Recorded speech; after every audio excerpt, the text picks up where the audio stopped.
Good morning everyone, welcome back to our another new vlog. তোমরা সবাই কেমন আছো? আশা করি খুব ভালো আছো। সকাল সকাল ঘুম থেকে উঠে পড়ে ভাবছি কি ব্রেকফাস্ট বানানো যায়। তো ভাবলাম যে বাড়িতে অনেকটা পাস্তা আছে, পাস্তাটা রেডি করি। আর আমার আজকে বাড়িতে সবাই আছে, শুধু বোন নেই।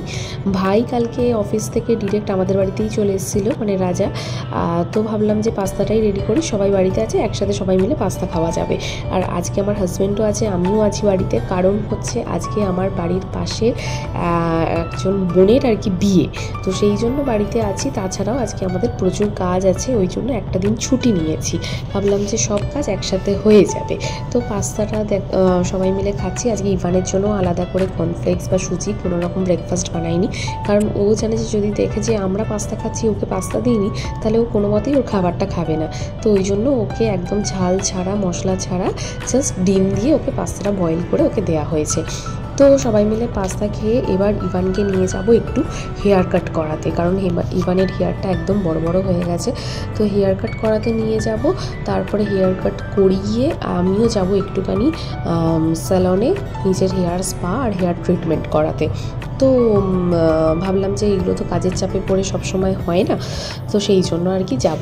আর আজকে আর একটা জায়গাতেও যাওয়ার আছে, বিয়েবাড়ি উপলক্ষে। আমার বোন যেহেতু অফিসে আছে, আর আমার বোন বললো যে তোর যেহেতু আজকে ছুটি, তো দিদি তুই আমার অফিসে চলে আয়, তো এখানেই তোর hair styling, makeup, sari draping সবটাই এখানে হয়ে যাবে। আমি বললাম ওকে, এটা তো আমার জন্য খুব সুবর্ণ একটা সুযোগ, তো চলেই যাই। তো চলে গেছিলাম দুপুরবেলা লাঞ্চ করে। খুব তাড়াহুড়োর মধ্যে ছিলাম সেদিনকে, কারণ ওরা প্রফেশনালি যেহেতু এগুলো করবে, তো একটু টাইমেরও ব্যাপার আছে। আমাকে আজকে বোন প্রায় 5 বছর পর আমাকে আবার রেডি করলো, মানে প্রফেশনালি এরকম সুন্দর করে সাজালো। সেই এঙ্গেজমেন্ট যখন হয়েছিল আমার, ঠিক তখন আমাকে একবার এরকম প্রফেশনালি সাজিয়ে দিয়েছিল। বিয়েতে তো সাজায়নি, ও নিজে সাজবে বলে আমাকে মেকআপ আর্টিস্ট বুক করতে হয়েছে, মানে বাড়িতে মেকআপ আর্টিস্ট থাকার সত্ত্বেও আমাকে মেকআপ আর্টিস্ট আনাতে হয়েছে। তো যাই হোক, তো আবার 5 বছর পর ননাই আমাকে সাজিয়ে দিল। তো বিয়ে বাড়িতে যখন আমরা ঢুকছি, তখন দেখছি কিনা যে বরযাত্রীরাও চলে এসছে ঠিক সেই সময়।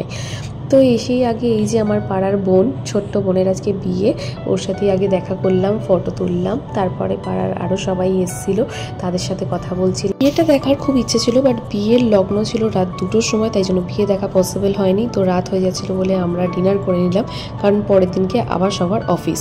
তো আজকের ব্লগটা কেমন লাগলো অবশ্যই কমেন্ট করে জানিও। আর আমাদের কি বিয়েবাড়ির সাজে সবাইকে সেজে কেমন লাগছে সেটাও কমেন্ট করে জানাতে কিন্তু একদম ভুলো না। আর সবাই খুব ভালো থেকো, সুস্থ থেকো। নেক্সট ব্লগে আবার দেখা হচ্ছে।